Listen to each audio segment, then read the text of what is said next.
bienvenue sur A Dylan Story. Aujourd'hui, nouvelle critique sur la chaîne avec le gros morceau d'une deuxième partie, sorti au cinéma le 28 février et bien sûr toujours réalisé par Denis Villeneuve. Avant ça, je vais vous demander de commenter, de me dire dans les commentaires qu'est-ce que vous avez pensé du film et ensuite si vous avez aimé ma critique ou non, si vous êtes d'accord ou pas avec moi. Likez, partagez et abonnez-vous. Merci. De quoi on va parler d'une deuxième partie? On va suivre Paul Atreides et sa mère Jessica, qui, je le rappelle, dans le précédent opus, on les avait laissés dans le désert avec les Freeman, après avoir fui les Harkonnen, qui les ont trahis en pleine nuit et ont décimé leur peuple, ainsi que leur famille. Paul, du coup, va devoir s'unir avec les Freeman, même en devenir un en quelque sorte. En tout cas, ça va être la plus grosse partie du film, enfin une grosse partie du film où il va essayer de devenir un Freeman et ensuite préparer son ultime vengeance contre les Harkonnen. Voilà, j'ai un petit peu grossi le trait, c'est un petit peu plus complexe que ça, mais au moins vous aurez compris les bases pour ceux qui n'auraient pas vu le film et auraient envie de le voir. C'est toujours réalisé, comme je disais, par Denis Villeneuve, et ça se ressent évidemment, puisqu'on retrouve tous les éléments de sa mise en scène du premier opus, et ainsi que sa mise en scène tout court d'habitude, à savoir voilà ces gros plans contemplatifs, larges, voilà sur ces dunes de sable à l'infini, voilà, et même sa façon de filmer l'action qui reste, je trouve, très terre à terre, où tout est palpable et réaliste, voilà, et ça on peut que le remercier parce que moi ça c'est quelque chose que j'adore et c'est compliqué de le faire dans un film de science-fiction et pour le coup lui le fait à merveille et je trouve qu'aussi il filme très très bien les rapports humains, voilà, je trouve ça assez exceptionnel. Il va introduire d'ailleurs un nouveau méchant et il le fait parfaitement bien avec un choix de couleur assez osé je trouve, donc le noir et blanc qui vraiment va faire basculer le film dans autre chose et je trouve que c'est très très bien choisi de ce côté-là.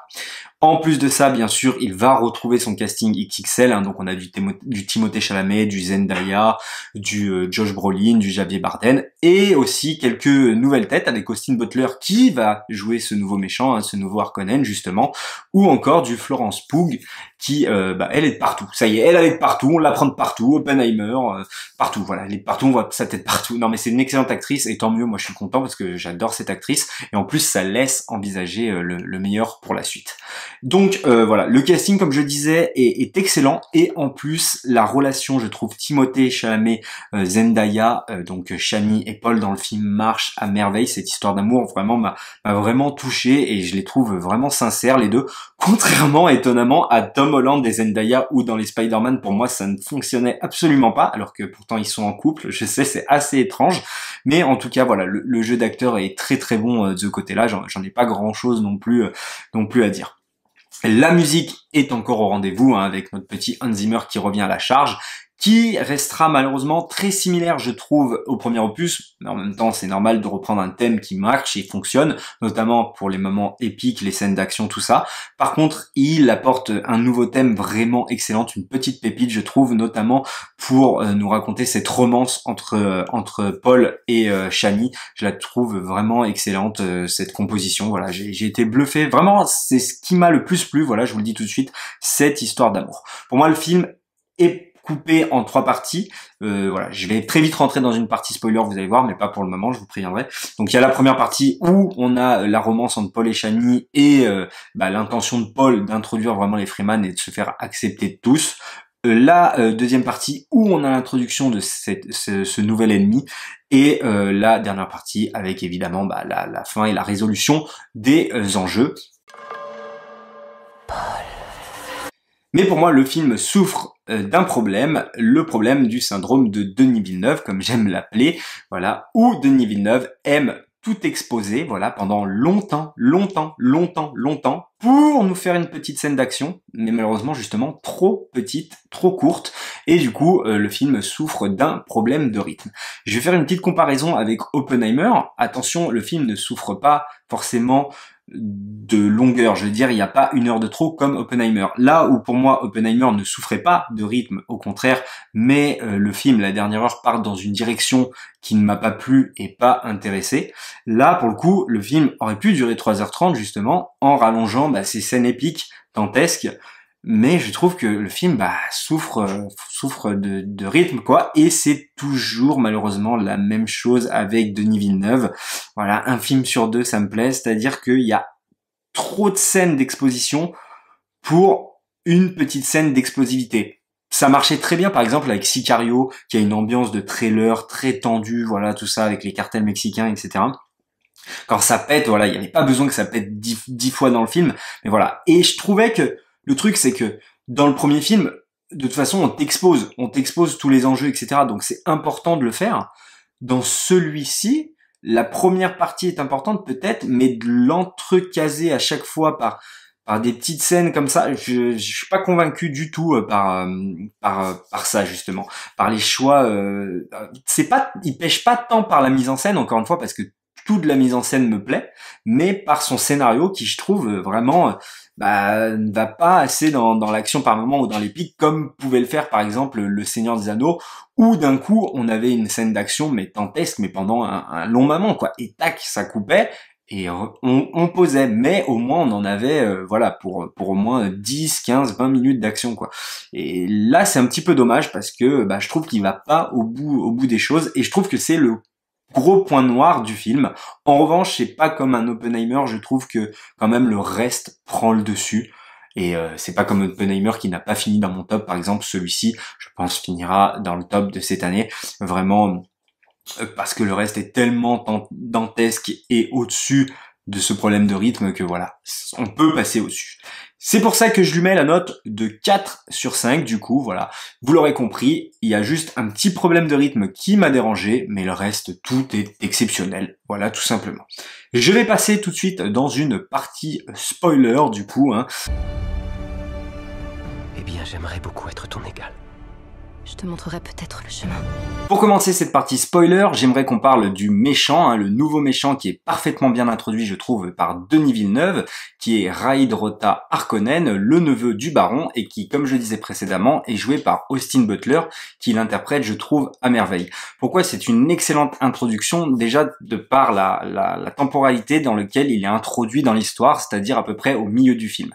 C'est-à-dire qu'avant ça, on a à peu près une heure et demie de film avec Paul Atreides, qui essaye justement de s'intégrer avec les Freeman. Il prépare sa quête de vengeance et il va tomber petit à petit amoureux de Shani. Ce qui est fortement intéressant parce qu'il est plein d'amour du coup envers les personnages qu'il a autour de lui, notamment aussi sa mère qui porte sa sœur d'ailleurs dans son ventre. D'ailleurs au passage, elle est jouée par Anna Taylor-Joy dans une toute petite scène, mais qui là encore nous annonce le meilleur pour la suite puisque c'est une excellente actrice. Et du coup voilà, il est plein d'amour autour de lui, il est très protecteur aussi avec les gens qui l'entourent. Il fait aussi des rêves cauchemardesques, hein. Il ne veut pas qu'un désastre se produise selon ses faits et gestes, et donc voilà, il est plein d'humanité tout simplement. Et ce qui est intéressant avec ce méchant, donc avec le neveu du baron, c'est qu'il est totalement l'opposé de Paul. À savoir, il est dénué de toute humanité ou d'une once d'amour, hein. Voilà, il est introduit d'une manière assez terne avec voilà ces femmes autour de lui qui ne va pas hésiter à les buter sans véritable raison. Et ce qui est aussi très très intéressant, c'est la scène dans laquelle il est introduit, donc c'est-à-dire dans cette arène voilà faite de noir et blanc. Donc ça a été tourné en noir et blanc à l'aide aussi d'infrarouge. Je me suis renseigné là-dessus, c'est assez intéressant d'ailleurs comme technique. La scène est vraiment, je trouve, splendide de ce côté-là.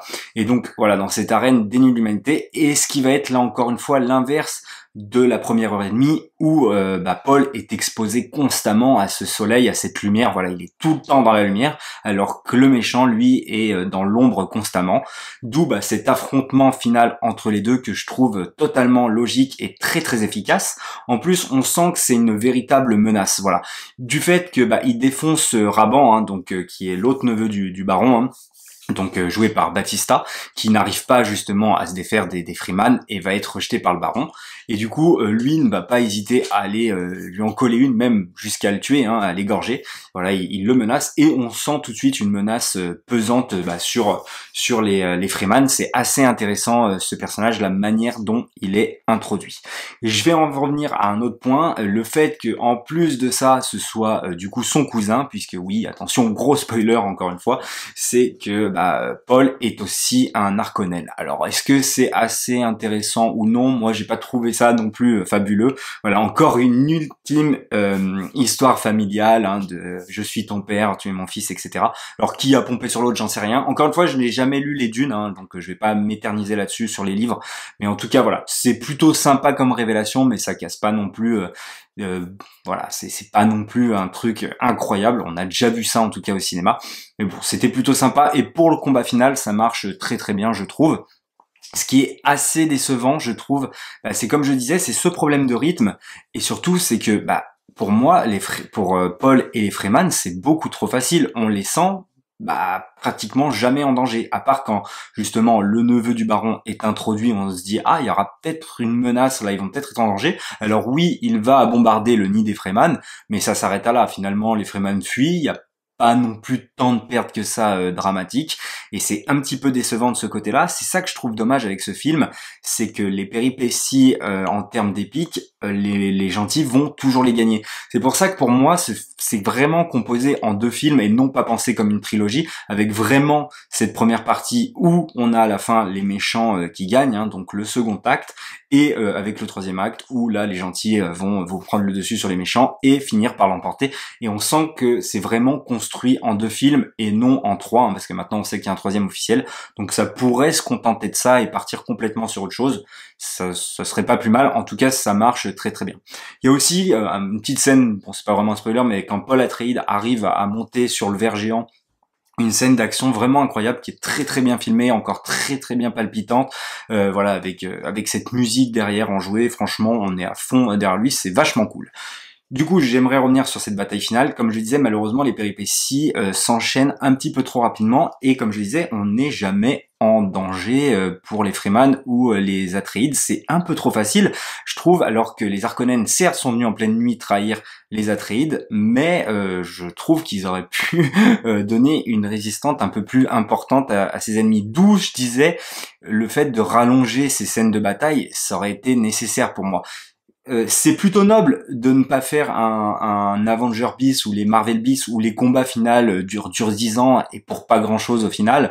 C'est-à-dire que voilà, comment Paul tue le baron, c'est assez intéressant puisque finalement voilà, il se fait défoncer en 2 secondes.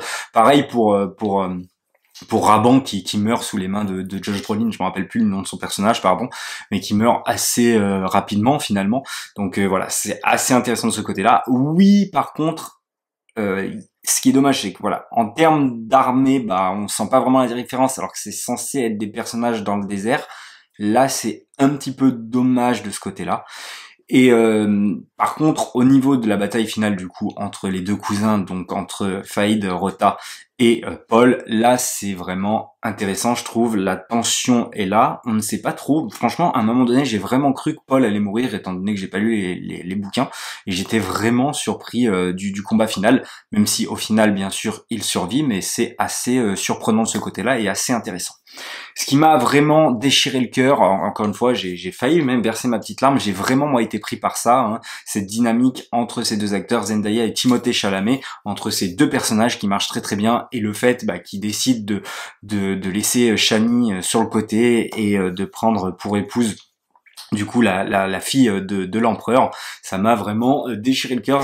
J'avais vraiment pas envie qu'ils fassent ce choix-là, mais que voulez-vous, c'est comme ça. Qu'est-ce que j'en attends de la suite? Pas grand-chose finalement, parce que j'ai lu les bouquins. Pour moi, franchement, ça peut se terminer comme ça, voilà, sur une note un petit peu triste, hein. C'est pas une note que positive, c'est assez intéressant. Le problème, c'est que je me projette pas parce que je connais pas les autres maisons, etc. Donc je ne sais pas à quoi m'attendre, mais pourquoi pas, hein. De toute façon, voilà, Denis Villeneuve nous a quand même donné un grand spectacle, certes avec un manque de rythme, mais ça reste quand même un grand spectacle. Voilà pour ce que j'en ai pensé de Dune. Vous n'hésitez pas à me dire dans les commentaires qu'est-ce que vous en avez pensé.